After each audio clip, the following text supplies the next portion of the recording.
Welcome back, ladies and gentlemen, to Canadian Football Central CFL content for the fans, by the fans. And we got another player interview coming up as Kene Onyeka is joining the show. Kene, thank you so much for joining us. Thank you for having me. I'm excited to be here. Yeah, so we have questions from about all sorts of different things. But for starters, we like to kind of give a little bit of backstory. So what was it like to grow up in Nigeria and then later kind of move to Canada? Because I see on Wikipedia here it said that you moved to Canada at about 9 years old, I believe. And Yes. so what was that like? So yeah, it's pretty accurate. It was nice because I feel like I got a kind of a sword. Like I feel like I was a little bit more grown than some of the kids that were my age, just because I've seen what certain sides look like. I feel like you got to travel to get a bit of perspective, and I feel like I had that naturally at a young age. And then since my most of my family is still there, I'm connected with most of my family. I'm consistently still kind of within that realm in that space, right? So I have that. So it was good. It was nice. It was obviously an adjustment, right? Like my name isn't Kenny, it's Kenechukwu. Like I don't have an English Oh, name. I see. So it's like it when I first came, I tried telling everyone they'll call me Keen or Kene, and everyone was messing it up, saying different abbreviations and kind of different pronunciations. So that's kind of why I went with Kenny, just because it was so easy. But like in hindsight, I should have went with KO, and I'm trying to go with KO. So whoever's seen this, KO. There we go. my name is KO now. KO. Especially going to Hamilton when there's another Kenny, that Oh, he's, there you go. it makes I feel like it's a perfect time to kind of rebrand myself a little Oh, bit. there you go. I've been in Ottawa for like, damn, like a lot of years, like Yeah. 12 years now. So being able to go to Hamilton, fresh slate. I know I got a little off topic, but No, that's the no. main thing, Go nuts. the main thing is the main thing, and the main thing was when I first came, it was an adjustment because Yeah. obviously, like there was weather, to the way that people are act, the food. Like I remember the first time I tried cheese, I almost threw up. I thought it was so nasty. I'm cool with cheese now. Like, I don't eat a block of cheese, but I'll eat it on my burger. But when I Yeah. first had cheese, it just looked like, because all I ever saw of cheese when it was like watching like Tom and Jerry cartoons when I was Yeah. young, and I was, cheese got to be so good because they make it look so good. And I try eating it, and yeah, not it. So There you go. adjustment So for how sure. are you with the Canadian delicacies in that regard? Like I'm talking like the ketchup chips all dressed, coffee crisp poutine. How is all that for you? So funny enough, I'm a true fat boy at heart. Like I love food. Like it's very rare that I find Yes. food that I don't like. I'm all like, if it's food, I'm one of those people I believe like two pluses make a plus. Like pineapples are good, pizza is good. Pineapple on pizza. Sweet plus salty, good. Sweet plus sweet, good. You just love Sweet plus going crazy savory, with good. your It's just good. combinations. You're just a true Yeah. foodie. So I literally like I'll go to a buffet and I'll just like put everything right on, and I'll just be eating like one thing. Oh, let me mix it with this one. Then let me Yes. mix it with these two. I'm one of those people. So for me, the delicacies are easy. I mean, poutine, what is it? Beaver tails. Like what else do we really got? Maple syrup. Like it's all Just a pretty bit of simple. everything. Yeah. We have the delicacies back home in Nigeria are way, way crazier. So like it was pretty easy Oh, I'm getting that sure. right. I don't question that. I'm I'm gonna mention one thing to you. Week 13, when we play Calgary, if you can make it back in time before Labor Day Monday, Hmm. I highly recommend going to the CNE. Yep. They have all different kinds of weird, messed up food. Oh yeah. I actually went to the CNE Oh, this okay. Oh, so year. okay. Yeah, So you get I think it. we had a bye week actually. I think it might have been a bye week. I'm not 100% sure. But Yeah. I remember going to the CNE and I remember trying all types of weird foods, right? All Yeah. types of stuff. But I'm a big dessert guy. So like every time I saw dessert, my head was spinning. So I just know There you I go. experienced it for sure. That's fair. Now, one question I was curious about is with you kind of being from Nigeria originally. What's if there isn't, because I just genuinely don't know. What's the football scene in Nigeria? Just So not. I think more now, I've seen a lot of guys who are like NFL athletes, and they'll go back and like have like camps and stuff. Oh yeah, When I was there, like when I was young, I there was no football scene. At least not that I know. I didn't even know what football was until I got here. It was all soccer. Everyone plays soccer. I didn't yeah. even know what basketball was either until I got here. I Oh yeah, think I knew soccer and maybe like WWE and like like wrestling. yeah, you know what I'm saying? Martial arts, wrestling. Like I Yeah, don't think like I didn't know what pickleball was. I didn't know what baseball was. I didn't know what any of those sports were. But when I got here, that's when I kind of got introduced. So I think now from social media, I'm seeing NFL yeah. Nigeria, NFL this place, and I'm seeing people going Nice. back and introducing that. So I think like the next generation and like Mm, is gonna because there's a lot of insanely crazily built and athletic people in Nigeria, but yeah, they just end up being soccer players or yeah. no athletes at all because the opportunities aren't quite the same and all that. So But yeah, you think that kind of that development is kind of it's been yeah, growing there. Yeah, no, that's fair. for sure. Nice. It's not like anywhere near where it would be anywhere else that it is. I hope that made sense. That was kind of all over the place, Yeah, but it's better than it was, but it's not yeah. anywhere near where it could be, is what No, I'm that's saying. fair. That's Yeah. fair. So, kind of, what was kind of what got you really on to football to the point of like playing it professionally? Like, what kind of guided you So down that path? so my I don't know if you guys know, but I have a bunch of family members who've played. All in total of us, there's been five of us who've been Yeah, wait. drafted to the CFL. So the oldest, so Nakis, Kosi, Ife, like that's like they're my cousins, like my dad's Yes. dad. And so when Mm. we came, me and my brother would spend a lot of time with them. Like every weekend, we'd go to their house or they come to ours. And football is just what we did. We throw the football around in the street. We tackle each other in the backyard. Like that's how I learned football. And then obviously, gaming is important. So we played Madden, and that's kind of how I got introduced to football in the first place. And then even while that was happening, I was still a basketball player. I was a basketball player till high school, Oh yeah. and they're like, I remember, I still remember having these memories of like, I was really good at basketball at the time, and I remember just like trying to play defense. And I'm just by that point, I was bigger than like 99% of the kids. So they would just run into me, and it'd just be a foul on me every time. And I just thought that was so stupid. So like, yeah, I had to. I had to make the switch, and I'm Yeah. glad that I did, of course. It's funny with you saying that. It almost reminds me. I played hockey growing up, and I'm now going into beer league hockey, which of course is no hitting, and that Mhm. that that is an adjustment that I've struggled with. Yeah, I didn't even I Is didn't even know beer league was no hitting. I didn't even know that. I feel like yeah, that's taking away so much fun. most of them are no hitting, just because like you'll have a guy in their mid 20s playing against a guy Ah, who's like 60 something, and they're kind of like, okay, like he's got to like. So I think there are beer leagues with hitting that exist. I wish I knew of one because I'd play in it, but I don't. It's usually most of them are pretty non-contact for those reasons. People got work, they yeah. got all that sort, and I get it. It I mean, makes I can sense. only imagine. It's like you're in your mid 20s, you hit a guy who's 60, he turns into dust, and now you Well, have a lawsuit on your yeah, hands. Like, exactly. I yeah, think for legal reasons, it's just easier to yeah, not have I that. totally get that. Yeah. So Uh, you'd eventually went to college. You played for the Carleton Ravens, if I'm correct. How yeah, was your correct. how was it at how was it at Carleton?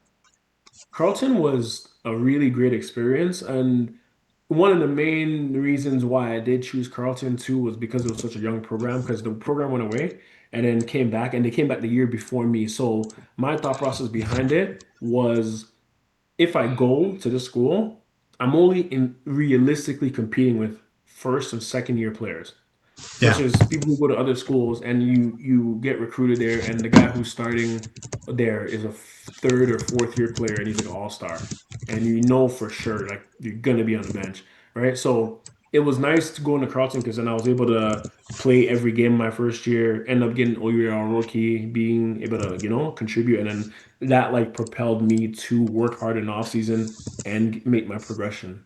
So Yeah. no, Carlton was great, and like Nice. it was a great program. Coach Samara, head coach at the time. Everyone like it was. We didn't win anything that really mattered, but we're a team with a lot of potential. We're a lot of young players, and we're just like we did it together. So Yeah. it was fun. Sweet. It's interesting that you went to Carleton and your brother went to Laurier. Yeah, Two completely different schools in the province of Ontario. Absolutely. Funny enough, Laurier is actually where I wanted to go first because my oldest cousin, the one who first got us onto football, he went to Laurier and he played there. And I remember going on recruiting trips because me and my brother went to university the same year, even though he's 2 years older.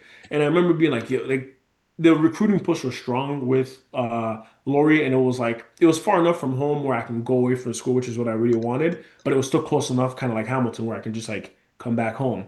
So Yeah. it would have been perfect as well. But the only problem is they didn't have engineering. I'm an engineer. So Interesting. uh, Like are you a professional engineer? Like you got I'm your not a PM? P-Eng, but I've done like engineering. Like I do a lot of stuff in the off season. Like I've done a lot of contract work for different companies.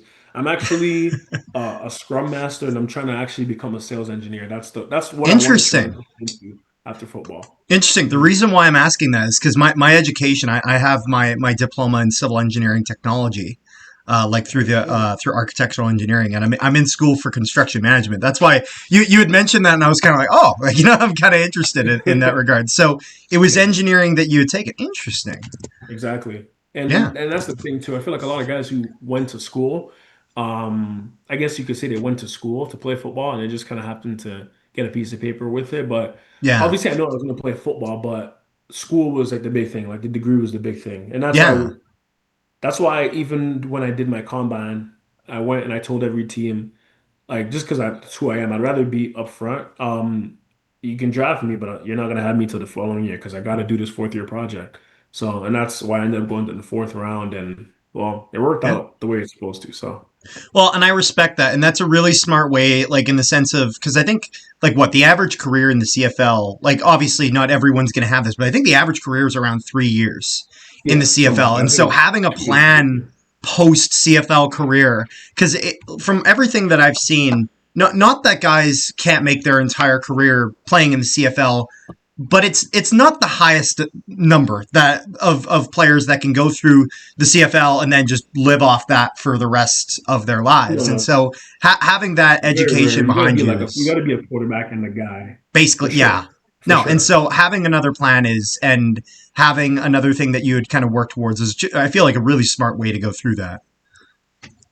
So yeah. I For think Rick, sure. I think you had And the next like one. I know a lot of guys who I've played with, like talking to them, they've been big on like the big thing for them was make like football's the number one thing. Don't have a plan B because if you don't have a plan B, you're gonna put everything into your plan A. And I understand the thought Mm, process behind that, but I just think that's like not how life actually works because if that was in a medium where you controlled every variable, sure, that makes sense. If you put 100% of your output and you know yeah. you're good enough, you can do it. But there's injuries, there's politics, there's personalities, there's so many things that are sometimes outside of your control that can affect your progression and where you go and how you end up, your Yeah. love for the game, all those things. So to put all your eggs in one basket over something you don't have that much control over, to me is not the smartest way, but I can understand how some people would want to live their life that way. But that's Yeah. just not me. No, no, that makes sense. Like even like because with you going onto the Ticats now, even I remember a couple years ago we had Johnny Augustine on, and I believe in the off season I think he does like real estate and whatnot. And Mm. so I think there's a few guys that kind of have like these other projects that they kind of Mm. sometimes will do in the off season. Sometimes it's something that they visit kind of when they're done their time in the Yeah, CFL. So yeah, interesting. Trey but Ford it's does Airbnbs in the off season. Oh, there you yeah. go. I talked to him when I went to the trip. When I took the trip to Hamilton, I talked to him a bunch about that. I actually learned a lot from him about that. So it's something definitely considering like adding to the arsenal of things that I Yeah. would mention for sure. Nice. No doubt. What was your best college memory, football related and non-football related? Or you can So do either. yeah, I mean the best one had to be the Panda game walk off. I think it was like 2014. It was literally my first year. I remember just like and like I didn't even going into university. I never drank. I was like, yo, I'm not gonna do no drugs, no alcohol, and I still don't do drugs. But like I that night, I had to drink. It was it was too crazy. I had to drink. I had to drink. I Yeah. had to drink. It was just it was such a crazy moment. I remember like being on the sideline because like we had our team had the ball last, so it was the Hail Mary. And I remember Yeah. s- like seeing the ball go up, being like, damn, like, it really got us like that. And then just like seeing like Dexter just come. like tip it up, and then Buhari just catch it, and then you just like everyone's kind of like storming the field, but we're all looking at each other like, did that actually happen? Did that? And so it was really really cool, like to be able to just like celebrate that, and then obviously like that was a tight knit group, and be able to celebrate with the guys. That was like that's to me till this day that's still like a top football memory, and I don't think anything will ever change that unless I win a Grey Cup. Fair So enough. That's right. I was just gonna say. Grey yeah, Cup's the next that'll one do to it. work for. That'll do it. But that has been great. And then off football memory, it's really not one memory, but for me, it's whenever me and because I have a lot of friends still from high school, a lot of friends from university, and a lot of us kind of we game together. We know we'll take trips, all that stuff. So whenever we kind of all get together and we're just everyone's talking shit, laughing, to me, those are like peak memories. The Like good times. those are the good Yep. times. That's what you live for. So Fair enough. Okay, so here's another one that I kind of thought of. okay. So you've spent your whole career with Ottawa.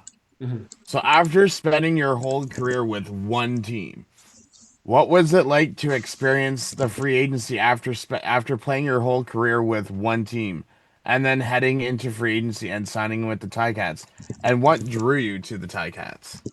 So number one, so before like free agency, it can be scary at first, of course, because again, you have so much certainty for your future. And I think a big thing that did help me as well was we traveled for 6 weeks. So I was in Nigeria, Tanzania, Morocco, South Africa. So I mean, I was living life while like I guess most people were here stressing if they're gonna play again. But once I got back, there was a lot of interest from Hamilton. But I think a lot of the interest did come from like Bob Dice being there, and that's my guy, Bobby Digital. Mm. That's my coach. So I'm always looking forward to playing for him. He's taught me a lot about football and the importance of special teams and all that. So that obviously played a big role. And then I remember I never it's weird because obviously I know like how close Hamilton is to home, and it never dawned on me like I could be closer to home. But I think once I started talking to Hamilton, I was like, okay, let's see the pros. Let's see the pros. I'm like playing for Bobby, more of a winning culture, cool fans. Like I'm listening to the pros. Then I'm like, hold up, I'd really be like 45 minutes away from the crib. And yeah, I'm like, yeah, let's do it. I'm like, let's do it. Let me go home. All my friends, most of my friends who I went to university, there some are still here, but most of them are back home in the GTA. I'm like, I'm in There a you group go. chat. They're making plans to link up on a Friday night at Jamie's Lounge or whatever it may be, and I'm just there Yeah. like everyone's having fun without me. But at least now I can be included. I'll be right down the street. So There you go. The one thing that I will say mhm. about us fans, and I'm just giving you a heads up, win or lose, you will hear it from us. They're ruthless. So we are some ruthless fans. I believe it. There was a time, I forget what year it was, we went 1-17, and those fans were brutal that year. One in So, 17 is crazy though. So How many years well, ago was that, Rick? Like considering we when was haven't that? won since 99, there's always a first for something. Yeah. damn, I guess 99 is a really long And time. you know what the funny thing is? Rick is like desperately Here's wanting the the drought exact to end. ring from 99. Oh wow. The exact tie cat ring from 99. There you go. Yeah, that's a long time. Yep. Yeah. I'm trying to No. think, what was I doing in 1999? I think I was like I was third. doing, Well, if it makes you feel any better, I was I didn't 13. And exist. I'm 39. I was So you three. didn't exist. I was three. I was like, yeah, I don't even know what I was doing. I don't even think I was a thought in 1999. No, that's crazy. Hey, I mean, we got the power to change that, right? So let's just see how it goes. Yes, Yeah. that's right. There you I like our go. moves this off season. So Yes. only if they could speed up time so that camp can be here. Yeah. Fair. I'm sure the guys are enjoying having the last little bit of time before camp. I know I am because honestly, anyone will tell you can't like it's fun. Like the first night before camp is really fun. It's really exciting because you're seeing a bunch of the guys you haven't seen, or you're meeting the guys you're about to be guys with. And then the last stretch of camp is nice because your body's now used to football again, and you're like you've already bonded with a lot of the guys, and you meet so many cool people walk through playing. And it does suck that like a lot of guys get cut after every year, but Yeah.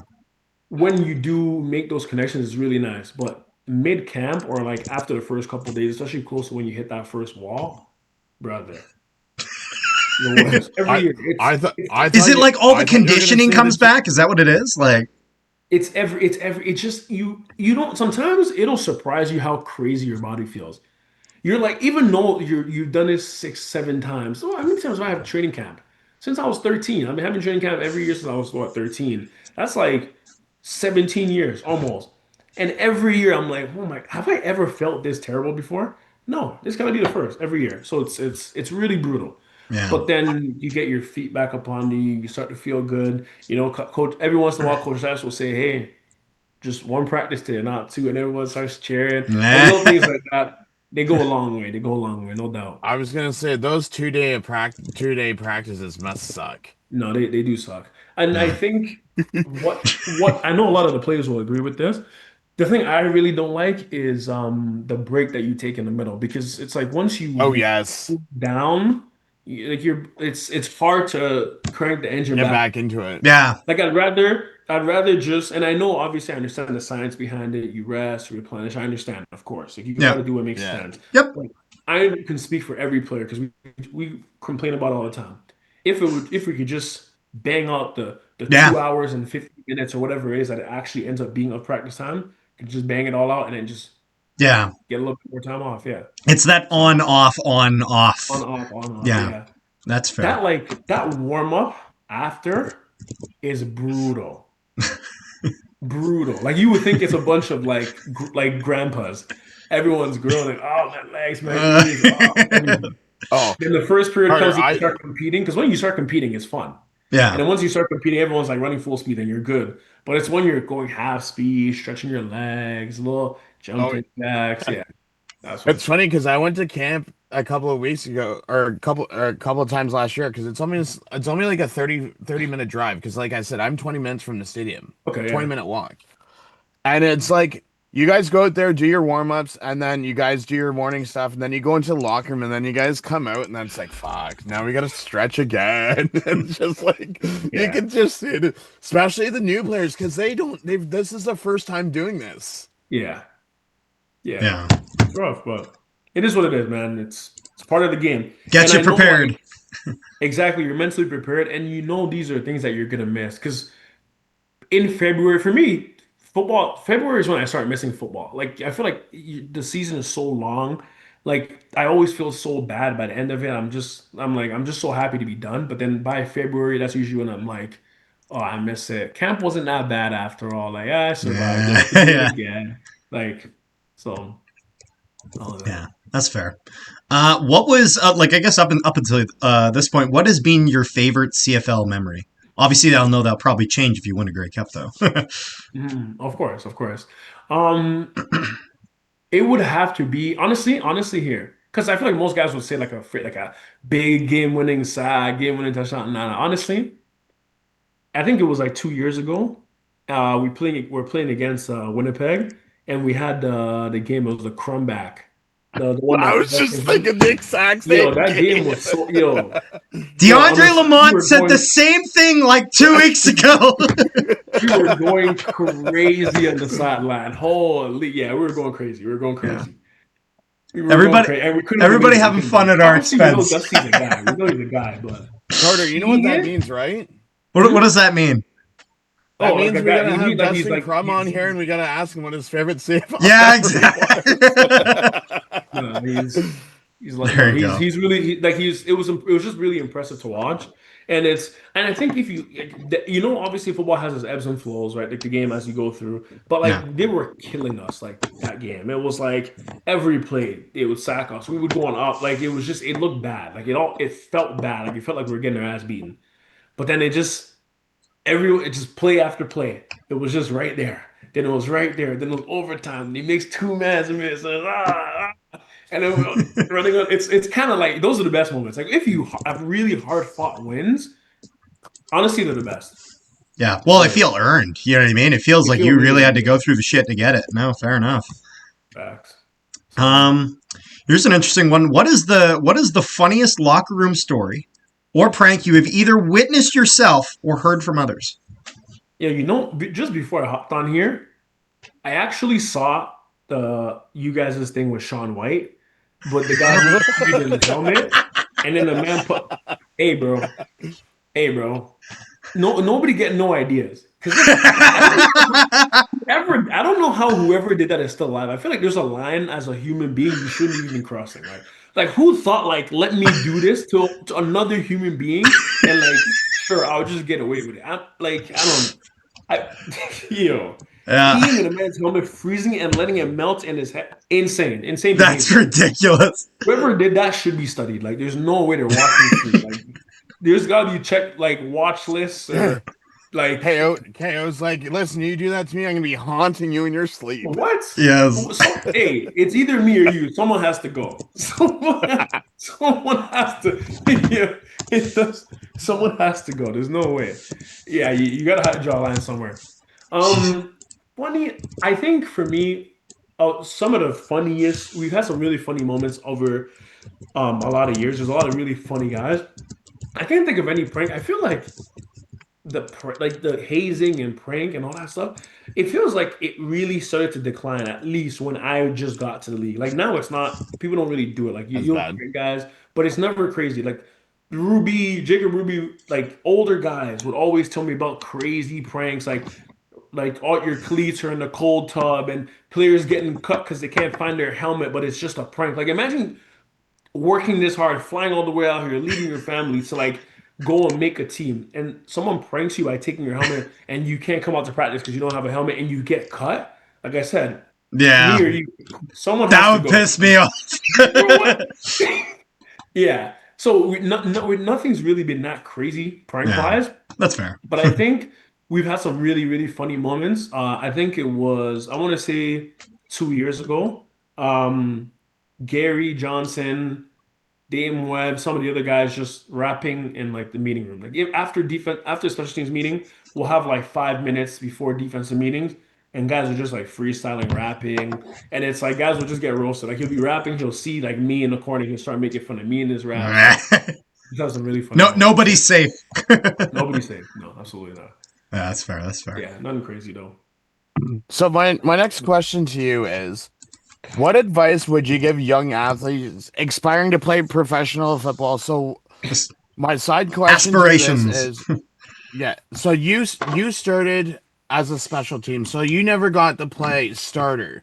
So Yeah. my thing is, what advice do you give those people, those young athletes, where it's like you may not get starter, but playing, playing special teams and working reps is still good too. Okay, so let me say this. I've been in, I'm about to go into what, my seventh year.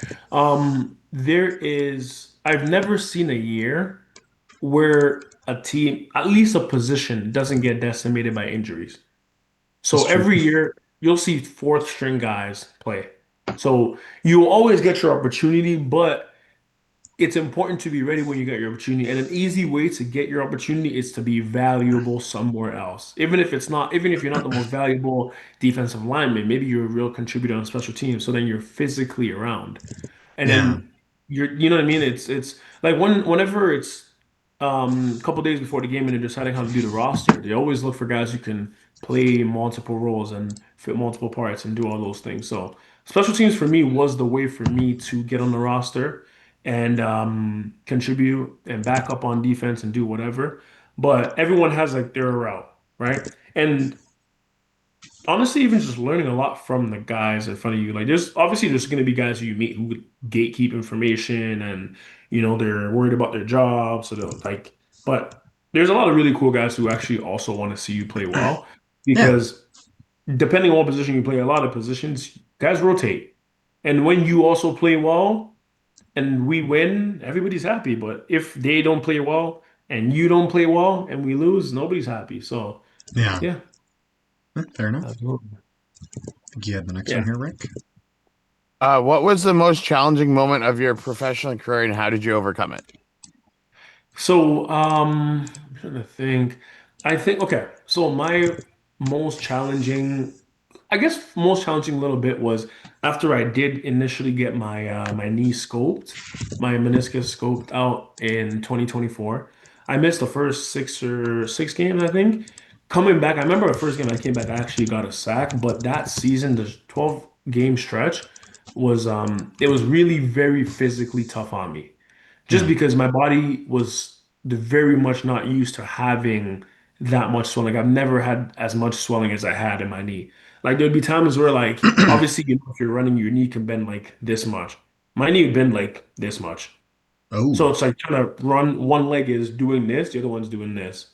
So it's really, really tough, like physically playing through that. And I played every game yeah. and I've played most games since, right? So it's really just, it's been injuries. I feel like the toughest part of these sports is, especially football, because it's such a big part of the game, is Yeah. playing through injuries for me. Like I've always been someone who I would say is decently mentally tough. I've had coaches say crazy stuff to me. I've been in positions, I've been in rooms where coaches who I didn't even like.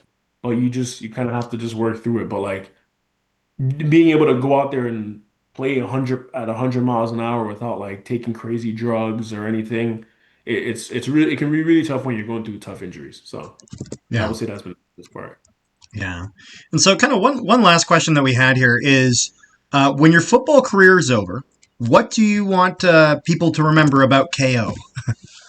There you go, I'm KO. using. I had it Honestly, written the other way, but I'm like, nah, we're going KO. All there right, isn't that how we're you doing go. this? So I guess it just depends, right? If you're a fan, I want you to say, you know what? Whenever he saw me, he was mad cool. Whenever he saw me, he smiled at me, he interacted, he waved, right? And when I was watching the game, you were able to say, "Look, mom, that you see that guy dancing right there? That's Kale. Cool guy." I noticed That's you what like I love. dancing a bit when I was looking Exactly, through because your I'm highlights. just I'm just enjoying life. I'm trying to have as much fun as I can before I go. That's it, Absolutely. right?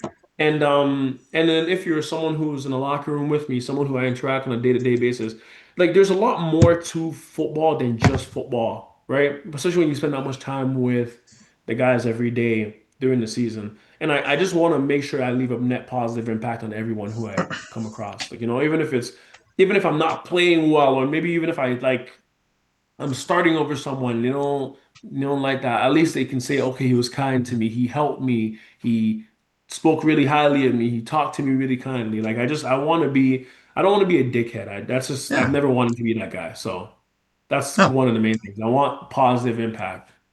That's Yeah. I who I mean, am. from everything I've seen today, you seem incredibly respectful and very open minded. we appreciate I'm you coming always on, gonna man. remember that. I'm always gonna remember that one time when we were chatting in the store, autograph signing, and all the guys meeting all the new signings, and just like everyone, you Wheatfall, Mhm. Trevor Reed, McManus, then you have Trey Ford. Just learning a little bit about each person that night. That's it for me. I love Yeah. that. Absolutely. So I think that's pretty much all we got. We appreciate you coming on, man, and taking the time. Before we get going, is there anything you'd like to promote? Anything you'd like to pitch? Any shout outs? Anything like that? Floor's yours. Um, Nothing like okay. So I mean, I think it's important to strike when the iron is hot per se. I've heard that. Yep. Um, I know football will last forever, right?